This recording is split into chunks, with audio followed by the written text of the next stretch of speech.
wants out. Right. And how far was the project? Is it here? Is it I'll imported? Is there I'll distribution? What? find out. Yeah, I'll find out. Yeah. All absolutely. right. Yeah. I'll keep you in touch. All right, we're gonna kick it off. We've had a slow start here this morning, but it's we're year-end push. It's the year-end push. We're all looking back. So I'm curious, as we've been talking about, in many ways, this is, the year of adjustment, but it's also for many, it's a boom. Despite all the hardships. Um, and I'm assuming Brian, I know Brian writes, has been very vocal about the sky's not falling, as I have attempted to myself, and it isn't. A couple of ceiling tiles are down, but that's really it. And for the most part, it's at least people are buying again. Uh, Although they shouldn't get used to, $700 for a 5-year-old barrel, but that's the hard part. Um, but yeah, so I mean, Brian, what's your latest take? You just come from, you had your venture group summit I just read about. Yeah. My So latest what's my latest take on the industry as a whole, or bourbon, or what? no, no, as a whole?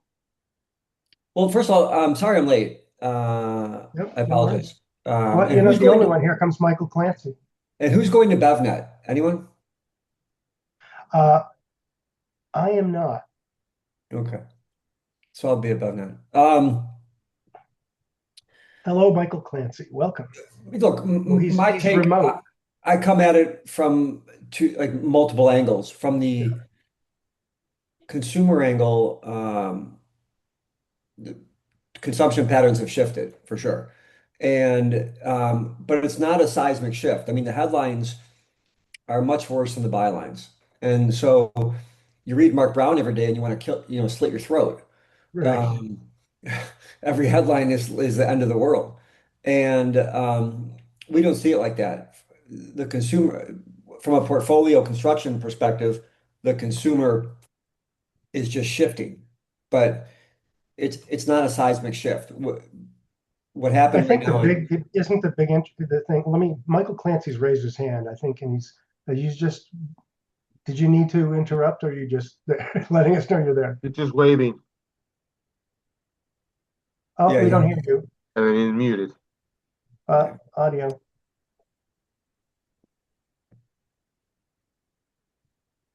Uh-oh, Nope, still still audio. muted.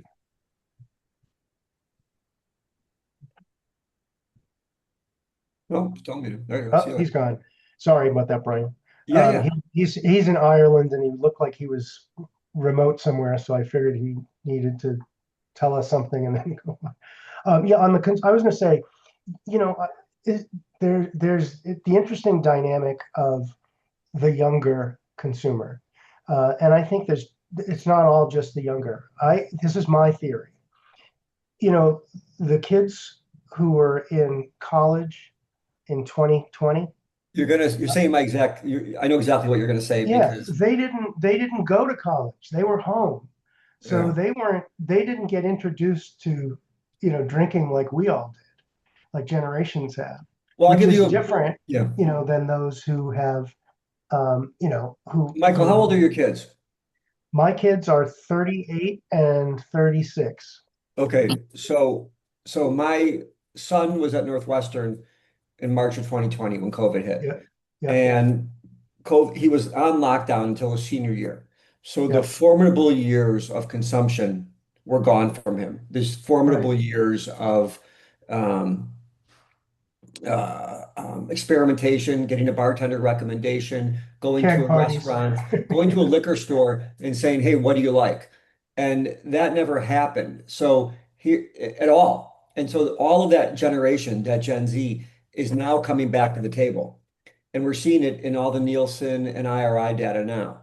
The he is just as one kind of alpha beta test. He is Now he's experimenting with aged bourbon. Now he's looking at Negronis as his drink of choice. Like now it's happening. It could have happened in college. And Yep. so there is a 3 to 3.5 year delta Yep. between Gen Z and then Gen Z drinking. And that delta is now. And if you, there's multiple articles about them coming back to the table. So all this news, which is in real time, says Gen Z is not drinking. And that's Yeah. accurate, except it doesn't say why and when they come back. And they're coming back now. So that's not like, I don't think that's a real issue. I think the issue that we face as investors is and industry advocates is really this supply demand curve that's changing, you know. Okay, Michael Clancy just popping in to say hi. What's the big event? Hi, folks. It's a big event called Gifted here in Dublin in the RDS. So you can see it's a massive big hall. It's all sorts of creators, makers of crafts and lovely artisan food products and everything. So we're doing a stall here all week. We're here Wednesday, Thursday, just all right through to Sunday. So I just said I'd leave the stand briefly and come out and Yes. wish you all a very happy holidays. Happy, seeing as this is probably our last one before Christmas. So just I said I wouldn't let you guys down, you know. So Well, thank you. Yeah, it's good to see you, and it's good to see that you're already, well, it's already cocktail hour for you anyway. well, it's yeah, it's evening time here. So, but no, I'm still working here. So I just popped out briefly, escaped from the stand briefly. But anyway, good to see you all. And yeah, apologies for interrupting, Brian. But yeah, I need to rush off back. But All right, yeah, good. have a good Good one, luck. everyone. Happy holidays to you. All right, Yeah, thank you. talk to you in the new year. Cheers. Good luck. All right, see you. Bye bye. So Brian, back to this. I said, the other thing that if you don't need to be reminded of this, but just it's really part of the point. So in 14 to 2020, it was all about the authentic bourbon story. The millennials love it. They love that. It's fueling the whole craft. It fueled, craft spirits, the idea of this local, authentic story. And then, there were kids in their late 20s, 30s that were just obsessed with bourbon. Well, they're still obsessed with bourbon, and now they're in their 40s, and I don't see that as being a group that is going to walk away, from consumption. Maybe they would switch to some THC, Yeah. some cannabis bevs, but they're also the ones that did flip first to RTDs, to especially the high noons, to the seltzers. Yeah, Um, look, I don't, we just, I mean, many of you know my my chief investment officer, a fellow named Giuseppe Infusino, and we talk about this ad nauseum in the office. Um, it's a moment in time where having the most capital is the best option in reserve. If you don't, you're going to be, to Michael, when I came on the call and I heard you saying you'll be selling your 8-year-old at $600. yeah, And we had a a call this morning with someone who's doing just that because the bank has come as a knocking. And on our credit side, we've got plenty of obligors that are nearing default LTVs because plenty, sadly for me, but plenty of people that are still in compliance but outside of the LTV band, right? So right, there's it's just and there's so many variables that we can't control. Who's your appraisal? What's the data? If they're using Hogshead as your right, data source instead of like First Beverage, which or first not First Beverage, first the other first one where they use sold and closed data for appraisals as opposed to Hogshead, because right. Hogshead uses all distress. It's all distressed on the sites. Well, that's the thing. If you look at Barrel Hub and Yeah, Brian. Hogshead, um, you know, yes, there's all the distressed inventory that's there for cheap, cheap, cheap. but then there's everything else, and not everything is, aligned with those prices. And No, so I and think, and I would and it encourage shouldn't the be. group to think about it in terms of price and then in terms of value.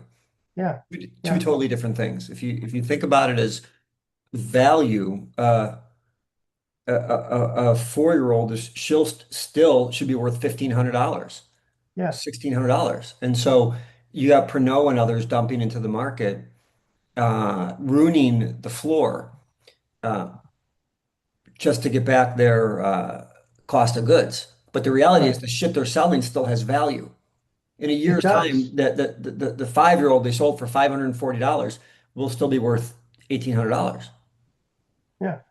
Yeah, no, and that's what I was sharing, that, I've done a lot of bourbon bond investor funds over the past 6 months with the Pernod stuff, as well as selling a lot of it to buyers who were previously priced out of the market. So there's that sweet spot of opportunity, for these smaller players who might have bought 4 barrels in the past, and now they're buying, as many as they can grab, Yeah, which they should. And at least it's the more it gets off the market, the better. That's been my quest. And I think I reached out to you early on, but we were out looking to do a big raise, and we're still not finished with that. But it hasn't materialized. But the idea was to get as much of this Pernod stuff off the market, and yeah. then We took it reintroduce it, all. We took quite a bit of next it. year and year after. What? Yeah, Yeah. we took quite a bit of it. Yeah. Look, it's hard to. My father would say, may he rest in peace. He would say, um, it's hard to have brains and money at the same time. Yeah. You know, it's a great like Fred Rosenism, and he had a bunch of them, and as a lifelong beverage retailer, like from Prohibition days, and he's right. So we can be really smart on the buy side, but Hmm. it, there's got to be a buyer out there for us. Yeah, We don't make absolutely. brands. No, and that same here for me. So I either need a buyer or investors. But we bought up all of the MGP weeded 3.5-year-old just to get at least that age off the market.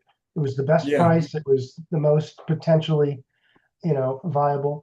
And the same thing, I just sold 3 truckloads of the 8-year MGP this week, well, good for you. to a brand, um, which there's a funny story about that. But and so the key is for me, it's like I just want to blow through as much of it to get it off the market, you know.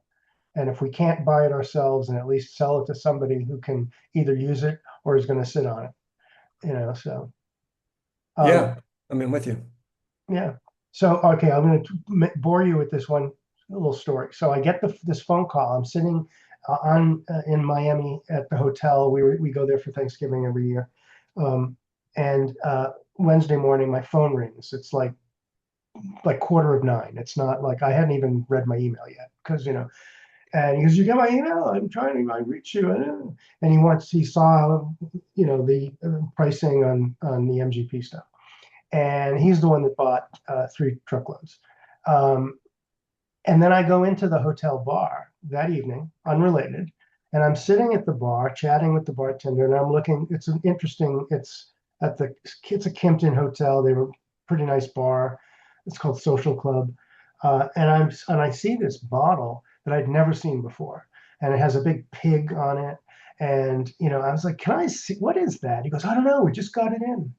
And he hands me the bottle, and I look at it and I read the story, and the guy that bought 3 truckloads that's his bourbon. So I didn't even know what the brand was. I'm like, wait, this is it. And anyway, so that was a pretty funny story. And I sent him a picture with the bartender holding it and said, "You're not going to believe this, but bartender said, 'Hey, this is new. We just got it.'" Anyway, um, I don't know why I bothered to tell you that. It was boring. So anyway, Good story, bro. so As my kids I would want to say. I want to give a little shout out to Brian. Brian, there's no reason you'd remember me, but you were gracious enough in like 2017, take a call from me about this on-premise app that my company was developing at the time. You gave me 30 minutes or so. I learned a few things, and I've been following you ever since. You're Well, one of the thank you. hardest working guys in show, one of the hardest working guys in show business, man. Oh, thank you very much. I mean, Well, he it's works out a lot. That I we do know. work out. yeah, you and I both, and it's just been cool to stay connected and learn from you online Oh, thank you. That's very since sweet. that That's very day. nice. Yeah, you're Listen, noticed, and first I of know all, you know that. well, I appreciate the shout out for sure. This is a business that has given like just my family a ton of uh, opportunity, and I feel very obligated to kind of be a good influence on the business if I can, because there's so much misinformation out there. There's so much bullshit, and uh, I I appreciate your comments. It's very humbling. You know, I don't, LinkedIn is my only kind of outlet, right? So I Yeah, mine too. like, my kids don't talk to me. They're old, you know, my wife works. So well, let's talk to LinkedIn. What do I got to do? Yeah, but thank you for that, Sherman. I appreciate it. Yeah, well, you're quite welcome. I just really appreciate following you and learning from what you're sharing and your whole company actually. Yeah, is a resource. Uh, so not Well, if I surprised. can look at it, like I say all the time, if I can be of any assistance to anybody, I'm happy to do it. Ernesto, I don't believe we've met. You're on Oh, mute, sir. You're on mute. Still mute. Here he comes. There you go. yes. Yeah, I'm a California importer, distributor, mostly agave spirits. Got it. So Boutique stuff, small so batch. like lower proof? No, no. Actually, the other way around. High proof stuff. High proof. Absolutely. Like these ones behind me, these Cholos. Uh-huh. Their base is 46 ABV. This one on the end is a Joven at 48. There's one that's not up there that we've got a still strength at 52, just for that brand, and we do a handful of brands. Got it. Nice to meet you. Yeah, likewise. You know, Ernesto has been part of this for a couple of years now. I think so. Sherman's been involved from the beginning. This is the most intimate meeting we've had, though, so far. Yeah, it is. Yeah, yeah.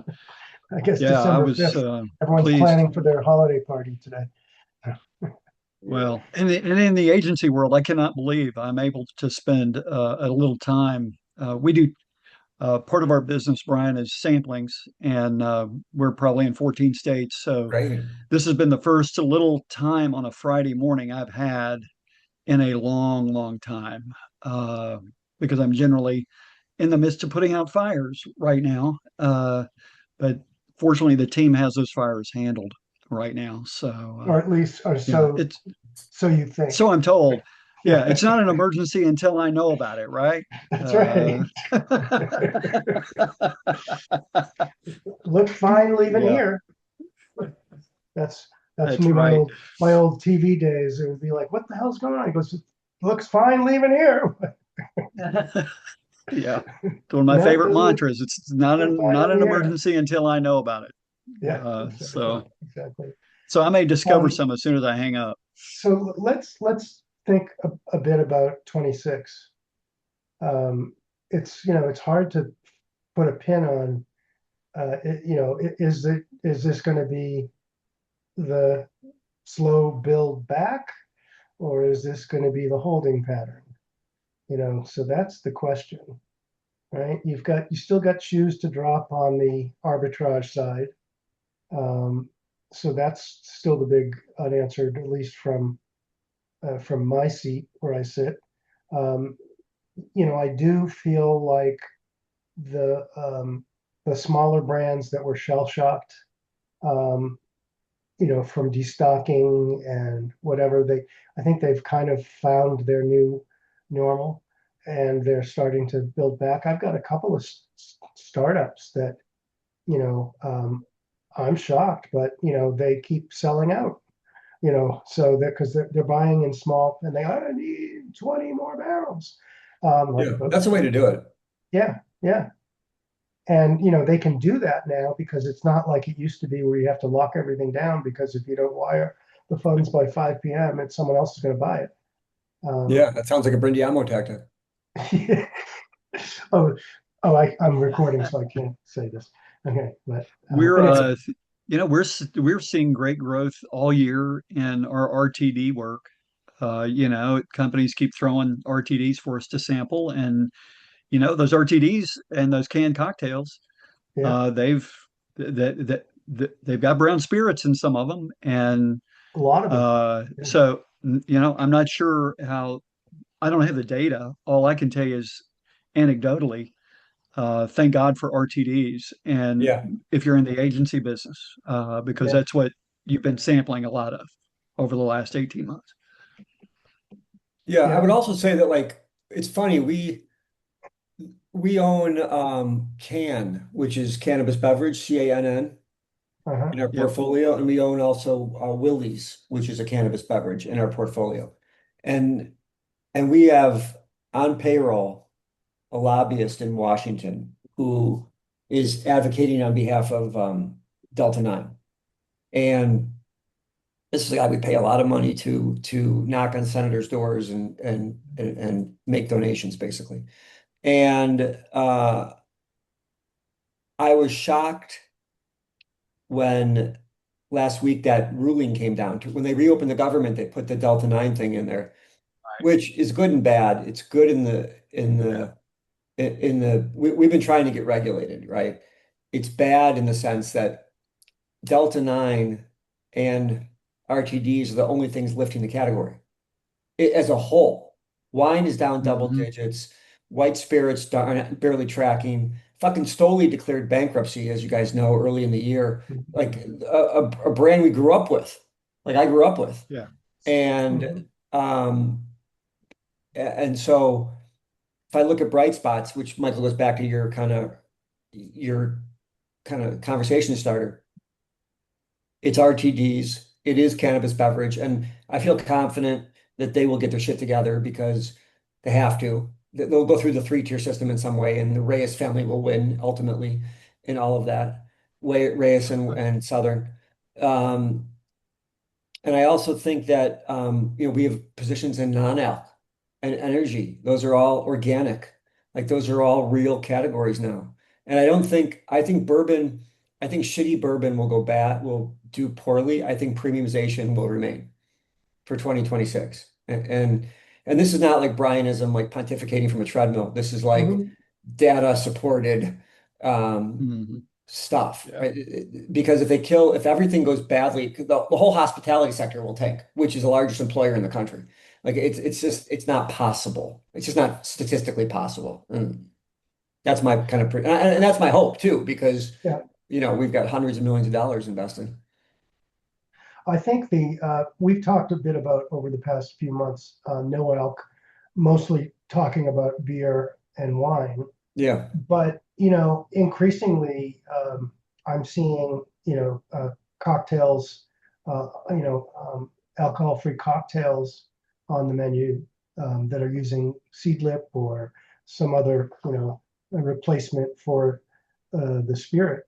And I think what I take away from the beer explosion of no alc is that the biggest successes are when a brand like Heineken, which is dominant in the zero Zero, alcohol, zero, zero point zero. 0.0, um, when it's making the brand relevant again.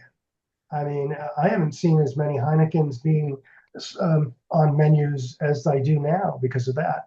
And you've got Stoli and Corona, Peroni, good brand extensions. And I think that's really where the spirits space needs to be. Yeah, the one thing to think about, I think, and we talk about this all the time, is it's not going to be, there's no world in which non-alc pure play vodka is a thing for the or It's water. Otherwise, what's it's called that? water. Yeah, well, no, it's going to come. Non-alc is going to come in the form of RTDs Yeah. because it can't because physically, just think about it, just from a spatial relationship standpoint. There's no place to put a non-alc rail in your bar.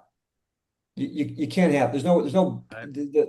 the space is so premium that you can't have one Tito's and one non-alc Tito's. You just can't do it. And so it's going to come in the form of either mocktails or it's going to come in the form of RTDs. So non-alc wine, we have a position in sachet, which is in every Target in the country, and it's doing average at best. Partly their own problem, but partly because the consumers much more quick to adapt beer than they are to Mm. adapt wine, champagne, Hmm. either de-alkalized or non-alc. And they taste like shit, to be honest. They all taste like shit. The Athletic, I was talking yesterday with Molson Coors, Athletics pretty good. Yeah. very good. I got the six pack in my fridge. Yeah. I was talking yesterday to Andrew T. Toltenovich, who is the head of M&A at Molson Coors. And I was talking to him about a non-alcoholic beer. And Athletic Brewing will either go public or be bought by private equity or bought by a large supplier. And it will happen soon. All Mm. indications are could be this year.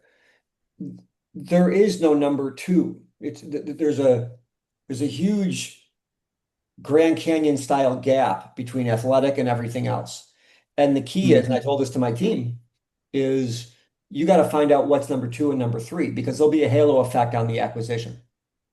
And so that's what they're out there tasked kind of with doing. Mhm. But non-alc beer will be the champion, I think, from an M&A perspective next year, late this year, next year. Yeah. But I don't see a world where you got non-alc gin at all. And I'll tell you something else, one more thing. And I'm sorry, I'm like totally bogarting your call, but I'm in a loquacious No, mood. no, it's just Um, you're welcome to Bogart. I'm in Miami. I don't know if you guys are, I'm in Miami, and I was at an Art Basel event last night. Uh, and I don't really drink. I never have really drunk. So I asked for a non-alc beer. And I'm in Miami. I'm at the largest event of the year aside from the boat show in And Miami. they didn't have Noel. Not a fucking thing. And she's like, we have Wow. soda and water and juice. And I don't want soda water. I'd like a non-alc beer and nothing.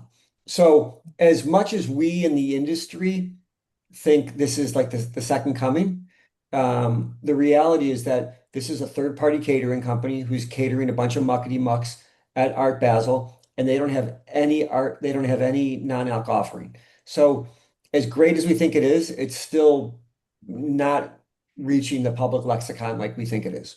Yeah, no, and I think there's a huge Wild. education opportunity, and I'm sensitive to this because my wife stopped consuming alcohol about a year and a half ago, and she's obsessed with Gießen um, de-alcoholized wine, and so From South Africa or no, New Australia? Zealand. I think New it's New Zealand, yeah, Zealand. yeah. And apparently, in reading some of the trades, it's that brand is responsible for about 50% of all the no alc wine sold in this country, and it's readily available in grocery stores, but it's only gets on restaurant menus after we visited. So it's now on a menu at our favorite oyster dive bar, and we tried to get it on the menu at the Surf Comber last week when we were staying there. But to your point, Brian, they had the only no alc beer they had was Athletic, but after the first day they ran out. They said, "Oh, this is the last can we have," and she said, "I'm going to be here all week." So I see the next morning the guy wheeling, restocking. So then they were Yeah. refilled. But yeah, they're the restaurant, the on-prem is coming along, but it's still way behind. And to your point, catering, they're not even thinking about it. Right. No. And so there are people that are and there are people like me who aren't never had a bad relationship with alcohol, but I got up today at 5:30 for a spin class. Yeah, I didn't want to get shitty, you know? Mhm. And Right. and I know I was just drinking Perrier, right? Or some sparkling water. But as much as we think it's the panacea, it is a panacea with a very short uh knowledge. Like we're the only ones talking about it like this. Mm. It's so interesting. I'm a drinker of the Michelob NA. I mean, you can't even call it a beer. It's a brew on the can, and it doesn't really taste like beer. It just has the emotional and feel and effervescence of a beer, but you can't really find beer in the flavor of it. But what it does, since I'm not a heavy beer drinker like I used to be, when I go to a restaurant and want something on tap, it's generally a Mick Ultra because it's the closest to what I'm drinking at home. Yeah. Exactly to your point, Michael. Yeah. You know, before that it was a Coors Light or something else, but now it's a Mick Ultra on tap. Guys, I apologize. I have to go. I just saw something pop in my Oh, calendar. I as well. Yeah, but I enjoy. Have a good holiday, everyone. Thanks for Hey, having you me on the too. call. Thanks Merry Christmas, for Yeah, Ryan. keep inviting me. I'll join when I can. perfect. Thank you. All right. So that was nice. That A was a good. treat, Michael. Thank you. Yeah. What a treat, Well, I've been man. trying to get him Uh, to join for a bunch of times, and I thought I'll try one more time. Anyway. yeah, Um, I wasn't going to leave until he did, and yeah, because yeah. I mean, you never know what pearls of wisdom are going to be dropped You do not. by that It's guy. always a surprise. All right. So I Yeah. guess Ernesto, anything else you're seeing that you want to? Yeah. No, it just I'm seeing that there's the O&D never arrived really for us. Mm, It's Mm, it's brutal out here. Retailers are, this last week or so they were like, okay, yeah, we're okay. But it's strange because we get into this conversation with everybody that you look at numbers for Black Friday, supposedly broke records, record spend. Black Friday, record spend on what is it, Small Business Saturday, a record spend on what was Monday? Cyber Cyber Monday. Monday. Cyber Monday. Yeah. So it's like, okay, so there's the spend is there, so that's what I'm telling my retailers. I'm like, okay, so what do you see? Well, people are coming in, it's a little bit better, but it's not like nowhere near years past that, it's like, okay, bring me, you know, I was dropping half pallets of product to retail. And that's not did not happen, or not as of right now. It has not happened yet. Yes, What it time has is it? not happened. Yeah. My portfolio Yeah. is a little diversified. You guys are talking about non-alc. I just Yeah. picked up a non-alcoholic agua, like agua fresca. It's called Bowie Yeah. out of Yeah. Texas. So I picked that up, and actually that's what I'm going to do today. I'm just going to go out and do deliveries. Brand new, so they've got people on the ground here, which is doing the distribution on it. But it's not what we're used to, but it's a little bit of a pivot. Yeah. But it's, Yeah. Yeah. it's good to have diversity Yeah, in the yeah, yeah, portfolio. yeah. I even got this guy wanted me to sell some michelada. Cinco de Mayo. Oh, Cinco de Chilada. Mayo. Yeah. Yeah, Yeah. it comes with 6 cups. Ready with a cup ready to go. Yeah, the cup ready to go, rimmed, and then it's got this liquid thing. I don't Interesting. know. Yeah. As you can see. Yeah, so it's a friend of mine makes this here 20 minutes from me. So this is what you usually see out there, the cup. Yeah. You buy your beer, you get your regular cup, and this has got a little packet inside of it. Interesting. Oh. Yeah, So this is individual. add your beer. Right, yeah, yeah, add the beer. Exactly.